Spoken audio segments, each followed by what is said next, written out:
మన రక్షకుడైన మన ప్రభువైన యేసుక్రీస్తు కృపను బట్టి మరొక నూతన దినము చూసే ధన్యత దేవుడు తన కృప చేత మనకు అనుగ్రహించి మనల్ని సజీవులకలు పెట్టిన దేవాది దేవుడైన మన ప్రభువైన యేసుక్రీస్తుకు కృతజ్ఞతాస్తుతులు చెల్లిస్తా ఉన్నాను. అదే రీతిగా మీ అందరు కూడా హృదయ కళ శుభములు తెలియజేస్తా ఉన్నాను. దేవుడి మా కృపను బట్టి మరొక హృదయ కళము చూసే ధన్యత దేవుడు తన కృప చేత మనకు అనుగ్రహించిన కొలది దేవునికి కృతజ్ఞతాస్తుతులు చెల్లించి మన హృదయాన్ని ప్రారంభించడము ఎంతో మంచిది అనే సత్యాన్ని జ్ఞాపకం చేసుకోవాలని ప్రభు పేరట తెలియజేస్తా ఉన్నాను. ప్రతి హృదయ కలము కొద్ది సమయము దేవుని వాక్యము ద్వారా దేవుడు మనతో మాట్లాడుతూ ఉంటాడు. అదే రీతిగా మనము దేవునికి ప్రార్థన చేసినప్పుడు ఆ ప్రార్థన విన్నపంలో దేవుడు మనం విన్నపంలో వింటాడనే సత్యాన్ని జ్ఞాపకం చేసుకోవాలని ప్రభు పేరట తెలియజేస్తా ఉన్నాను.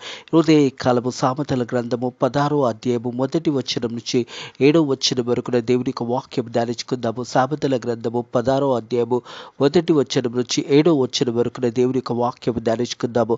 1వ వచనం చూసినట్టయితే, హృదయ ఆలోచనలు మనిషిని వశమై ఉన్నది, చక్కని ప్రత్యుత్తరం ఇచ్చుటకు యెహోవా కలిగిన. ప్రియ దేవుని సగ్గబా దేవుని ప్రజలారా, హృదయ ఆలోచనలు మనిషిని వశమై ఉన్నాయి. మరి దేవుని మార్గంలో మనం నడుస్తున్నామా లేదా లోకానుసరంగా నడుస్తున్నామా? ప్రతి హృదయ కాలము మనల్ని మనం ఒకసారి పరిశోధించుకోవాలి. మన హృదయాన్ని మనం పరిశోధించుకోవాలి. హృదయ ఆలోచనలు మనిషిని వశమై ఉన్నాయి, చక్కని మరి ప్రత్యుత్తరం ఇచ్చుటకు యెహోవా కలిగిన మాట జ్ఞాపకము చేయబడతా ఉంది. హృదయ కాలము మన ప్రవర్తన ఎలా ఉన్నది, మన నడత ఎలా ఉన్నది, మనం ఏ రీతిగా జీవిస్తున్నామో మనల్ని మనం ఒక్కసారి పరిశోధించుకొని మరి మన జీవితంలో ఏదైనా తప్పు ఉన్నదా, ఏదైనా పాపం చేస్తున్నామా, దేవునికి దూరంగా అవుతున్నామా, ఒక్కసారి మనల్ని మనం పరిశోధించుకొని తిరిగి దేవుని దగ్గరికి వచ్చి తిరిగి దేవునిని వేడుకున్నట్టయితే తిరిగి ఆ పాపం నుంచి దేవుడు మనల్ని విడిపిస్తాడనే సత్యాన్ని జ్ఞాపకం చేసుకోవాలని ప్రభు పేరిట తెలియజేస్తూ ఉన్నారు. దేవుని వాక్యం వచ్చింది, మరి చక్కని ప్రతిరుత్తరం ఇచ్చుటకు యెహోవా కలిగెను. మరి మంచి జవాబు దేవుడు మనకు అనుగ్రహిస్తాడు. దేవుని సగ్గమా దేవుని ప్రజలారా, మనము ప్రార్థన చేసినప్పుడు ఆ ప్రార్థన విన్నపాలన్నీ కూడా దేవుడు వింటాడనే సత్యాన్ని జ్ఞాపకం చేసుకోవాలి. నువ్వు దేవుని సన్నిధిలో మోకాలుండి ప్రార్థన చేస్తున్నప్పుడు ప్రతిరోజు దేవుని సన్నిధిలో నువ్వు ఎంత సమయం గడుపుతున్నావో ఒక్కసారి మనల్ని మనం పరిశోధించుకొని దేవుని వాక్యంలో ఎదిగే బిడ్డలుగా మనం ఉండాలని దేవుని యొక్క వాక్యం తెలియజేస్తూ ఉంటుంది. రెండో వచనం చూసినట్టయితే, ఒకని నడతనని వాని దృష్టికి నిర్దోషంగా కనబడును, యెహోవా ఆత్మలను పరిశోధించును. ప్రియ దేవుని సగ్గమా దేవుని ప్రజలారా, మనుషులుగా మనం అనుకుంటాము మన ప్రవర్తన చాలా మంచిగా ఉంటుంది, మనం చేసే పనులు చాలా మంచి పనులని మనం ఆలోచిస్తాం. కానీ దేవుడు మరి ఆత్మలను పరిశోధించే దేవాది దేవుడు మనకు ఉన్నాడనే సత్యాన్ని మర్చిపోకూడదు. ఎందుకంటే మనము చేసేది మనుషుల ఆలోచనలు ఎంతసేపు మనం చేసేటి చాలా మంచిగా కనిపిస్తుంటాయి, కానీ మనలో మరి అనేక సందర్భంలో దేవునికి దూరంగా, అనేక సందర్భంలో మరి పాపంలో, అనేక సందర్భంలో మనలోన కోపమే కానీ, మనలోన అసూయ కానీ, ఇవన్నీ కూడా మనము చేస్తున్నా కానీ మనకు కొన్నిసార్లు కనిపించవు. కానీ మనల్ని పరిశోధిస్తున్నాడు దేవుడు అనే సత్యాన్ని మర్చిపోకూడదు. అందుకంటున్న యెహోవా ఆత్మలను పరిశోధించను.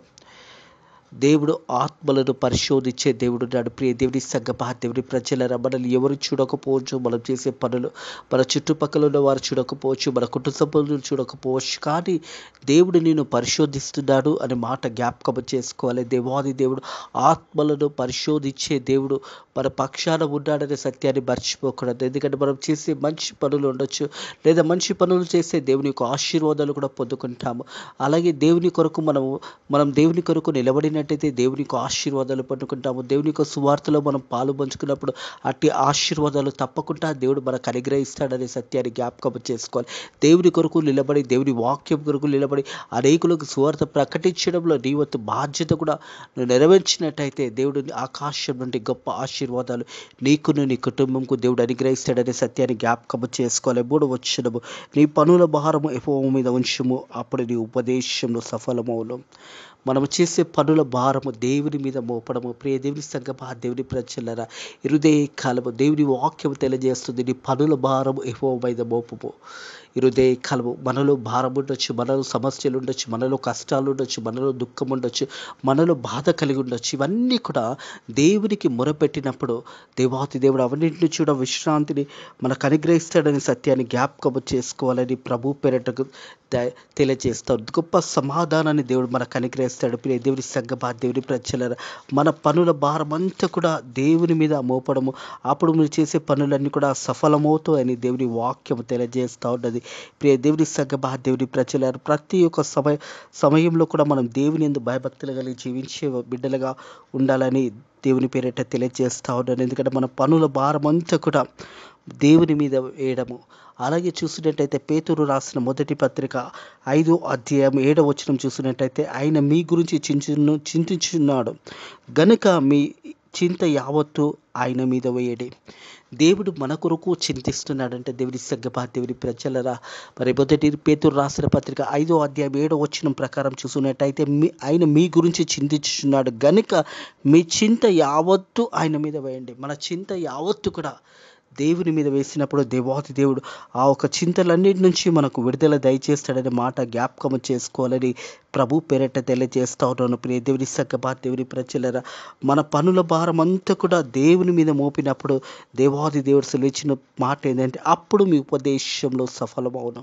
మనం ఏ పని అయితే ప్రారంభించాలనుకుంటున్నామో, లేదా ఏ యొక్క మీ బిడ్డల వివాహ విషయం కావచ్చు, మీరు ఇల్లు కట్టాలనే విషయం కావచ్చు, లేదా ఏదైనా ఒక మంచి కార్యక్రమం ప్రారంభించేటప్పుడు మొదటగా దేవునికి మీద ఆ భారం మోపినప్పుడు అప్పుడు మనం చేసే పనులన్నీ కూడా సఫలమవుతుంది. మొదట మనం తెలియజేయవలసింది ఎవరికంటే దేవాది దేవునికి తెలియచేయాలి. దేవునికి మొదటి స్థానం నీ గృహంలో ఇవ్వాలి. నువ్వు ఏ పని ప్రారంభించాలనుకున్నా, ఏ బిజినెస్ ప్రారంభించాలన్నా దేవుని దగ్గర ప్రార్థన చేసి నువ్వు ఆ బిజినెస్ని కానీ, ఆ పనిని కానీ, ఆ గృహం నిర్మించడంలో కానీ నువ్వు ప్రారంభించినట్టయితే అది సఫలమవుతుంది అని దేవుని వాక్యం తెలియజేస్తుంది. మీ పనుల భారం అంతా కూడా యెహోవా మీద మోపును, అప్పుడు మీ పనుల భారం అంతా కూడా అప్పుడు మీ ఉపదేశంలో సఫలమవును. అప్పుడు ఆ పని అనేది నెరవేర్చబడుతుంది. మనము దేవునికి మొదటి స్థానం కలిగజేసినప్పుడు దేవునికి అన్ని విషయంలో మొదటి స్థానం ఇస్తాం. మన పనుల భారం అంతా కూడా కొన్నిసార్లు పనులు చేసి శరీరం కూడా అలసిపోతుంటుంది.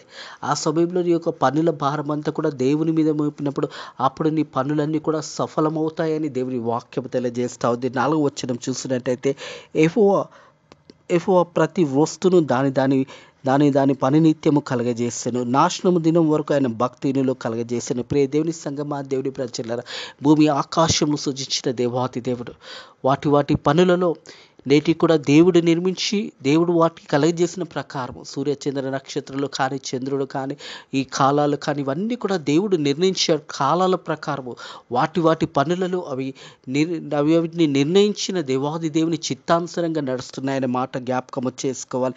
యెహోవా ప్రతి వస్తువును దాని పని నిత్యము కలగజేశాను, నాశన దినమునకు ఆయన భక్తిహీనులకు కలగజేశాను. నాశన దినము ఆయన భక్తిహీనులకు కలగజేశాడు. మరి పాపము చేసేవారు, దేవునికి విరోధంగా జీవించేవారు, ఒక దినం వస్తుంది, ఆ నాశన దినము అంటే వారు సమస్తము వారు ఏదైతే జీవించినారో వారు దేవుని దృష్టికి వారు దేవుని చిత్తానుసారంగా జీవించినప్పుడు అది భక్తిహీనులకు నాశనం కొరకు ఆ దినం వస్తుందంట. అది భక్తిహీనుల కొరకు నాశనం గురించి కలగజేస్తాడు. మొదట పై వచనం మనం చూసినట్టయితే, యెహోవా ప్రతి వస్తువు దాని పని నిత్యము కలగజేశాను, నాశన దినంకు ఆయన భక్తిహీనులకు కలగజేశాను. నాశన దినము ఆయన భక్తిహీనులకు కలగజేశాను. ప్రతిదీ కూడా దేవుడు తన చిత్తానుసారంగా కలగజేశాడు. పాపం చేసిన వారు కూడా ఒక దినం ఉంటుంది, పాపంలో బ్రతికే వారికి కూడా ఒక దినము నాశనము రాబోతా ఉన్నదని దేవుని వాక్యము తెలియజేస్తూ ఉంది. ప్రియ దేవుని సంగమా, దేవుని ప్రజలరా, దేవుని యొక్క వాక్యానుసారంగా నువ్వు జీవించాలి. ఎందుకంటే దేవాది దేవుడు హృదయకాలం నీతో మాట్లాడుతూ ఉన్నాడు. వాక్యాన్ని అనుసరించి వాక్యానుసారంగా జీవించినప్పుడు యెహోవా యందు భయభక్తులుగా వారి చుట్టూ ఆయన దూతలు కావలిగా ఉంటాయని దేవుని వాక్యము తెలియజేస్తూ ఉంది. యెహోవా యందు భయభక్తులు ఉండి ఆయన త్రోవలు నడిచేవారు ధన్యులు అని ఉంటుంది. ఈ యెహోవా మాటలు విని నీవు దేవుని యొక్క ఆజ్ఞల ప్రకారము, దేవుని చిత్తాన్ని ప్రకారము జీవించినప్పుడు ఆశీర్వదించబడతావు అనే మాట జ్ఞాపకము చేస్తుంది. అలాగే 5వ వచనము, గర్వ హృదయులందరూ యెహోవాకు ఆయులు, నిశ్చయంగా వారి శిక్ష నొందురు. ప్రియ దేవుని సంగమా, దేవుని ప్రజలరా, గర్వము దేనికి సాదృశ్యం అంటే నాశనానికి సాదృశ్యంగా ఉంటుంది.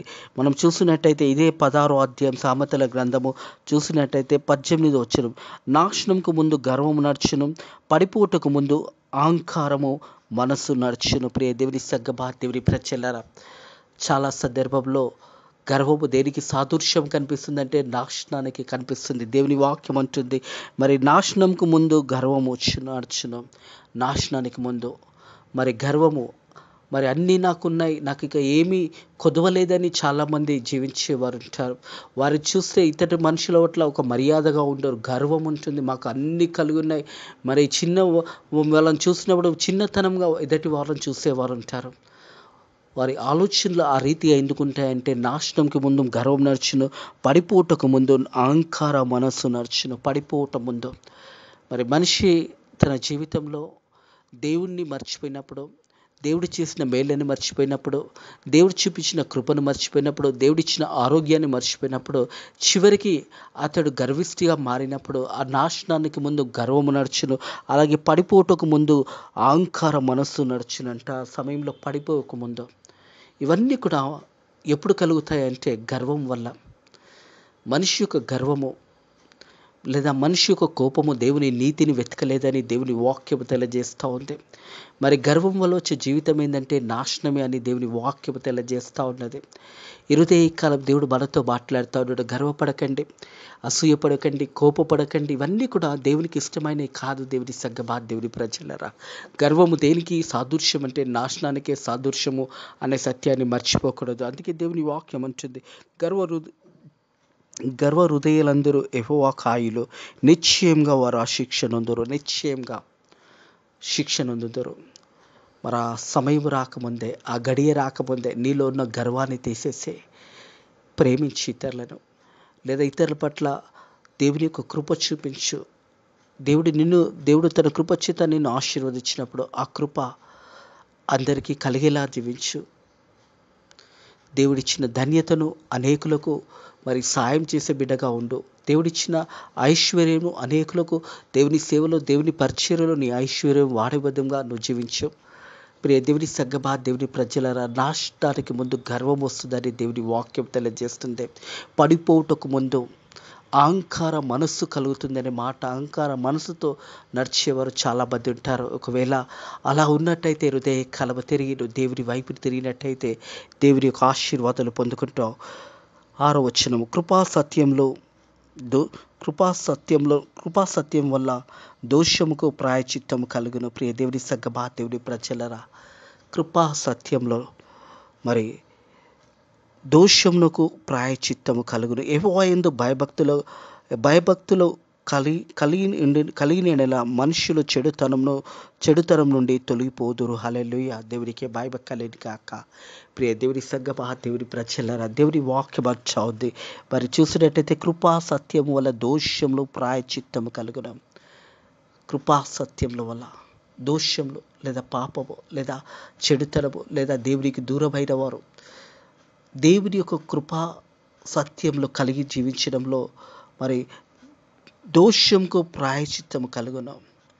దేవుని కృపా సత్యంలో బట్టి మన ఆత్మీయ జీవితంలో కూడా దేవుని పట్ల భయభక్తుల జీవితము, యథార్థ జీవితము, సత్య జీవితము, నీ పూర్ణ హృదయంతో, నీ పూర్ణ ఆత్మతో దేవుని వెతకడం, ఇవన్నీ కూడా ఏం చేస్తుందంటే దోషంలో మరి ప్రాయచిత్తం కలుగును. యెహోవా యందు భయభక్తులు కలిగి ఉండటం వల్ల మనుషులు చెడుతనం నుంచి తొలగిపోదురు. హల్లెలూయా. దేవుని యందు భయభక్తులు ఉండడం వల్ల చెడుతనం నుంచి తొలగిపోతారు. ప్రియ దేవుని సంగమా, దేవుని ప్రజలరా, ఉదయ కాలము ప్రార్థనతో మరి వాక్యంతో దినము ప్రారంభించినప్పుడు ప్రతి హృదయ కాలము దేవునికి కృతజ్ఞతాస్తుతులు చెల్లించి ఆ దినమును దేవుని యందు భయభక్తులు గలగా ప్రతి హృదయ కాలము ప్రార్థన మరి వాక్యము ద్వారా దినాన్ని ప్రారంభించినప్పుడు దేవుడు చెడుతనం నుంచి కూడా మరి తొలగించబడతామనే సత్యాన్ని జ్ఞాపకం చేసుకోవాలని ప్రభు పేరిట తెలియజేస్తాను. యెహోవా యందు భయభక్తులు కలిగి ఉండటం వల్ల మనుషులు చెడుతనం నుంచి తొలగిపోతారు. దేవుని యందు భయభక్తులు గల ఉండడంలో పాపం నుంచి విడిపించబడతాము. మన దోషం నుంచి మనం విడిపించబడతాము. మనము దేవుని యందు భయభక్తులు కలిగి ఉండుట గొప్ప వరము.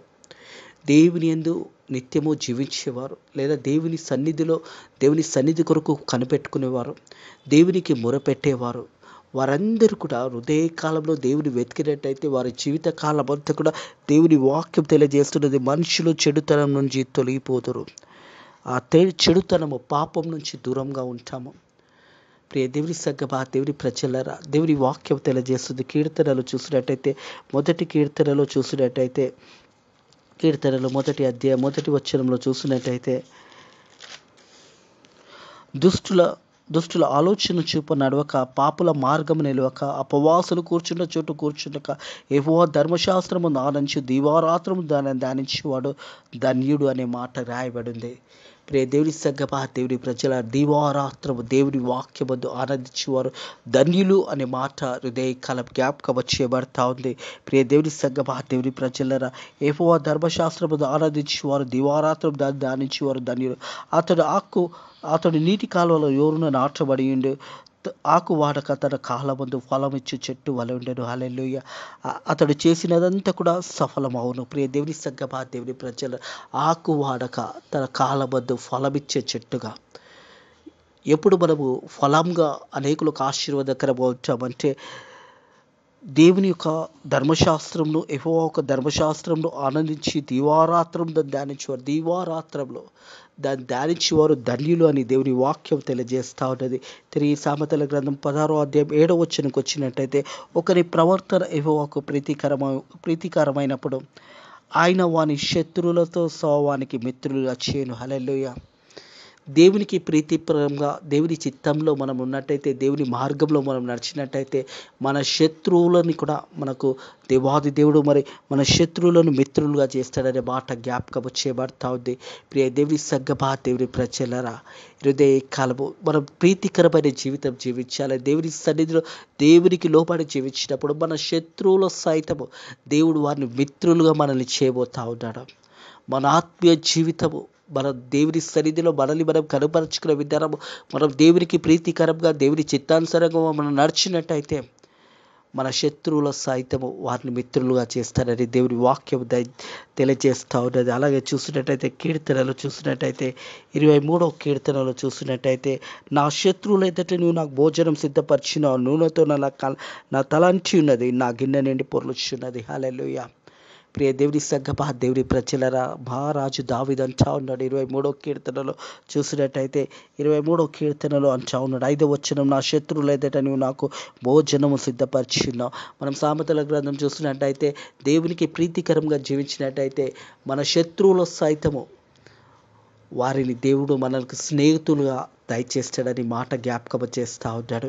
హృదయ కాలము ప్రియ దేవుని సంగమా, దేవుని ప్రజల దేవుని వాక్యం ఇచ్చిన మనం అందరం కూడా మనము ఒకని ప్రవర్తన యెహోవాకు ప్రీతికరమైనప్పుడు, మన జీవితము దేవుని దృష్టిలో ప్రీతికరంగా అయినప్పుడు, దేవుని చిత్తంలో మనం నడుస్తున్నప్పుడు, దేవుని అడుగుజాడలో మనం నడుస్తున్నప్పుడు, దేవుని ఆజ్ఞల ప్రకారం మనం నడుచుచున్నప్పుడు, దేవాతి దేవుడు చేసే పని ఏంటంటే చూసినట్టయితే, ఆయన వాని శత్రువులతో వానికి మిత్రులుగా చేయను. ఆయన వాని శత్రువుల వానికి మిత్రులుగా చేయను. అట్టి కృప దేవుడు మనకు అనుగ్రహించబోతా ఉన్నాడు. మన శత్రువులు కూడా మనకు మిత్రులుగా దేవుడు చేయబోతాడు.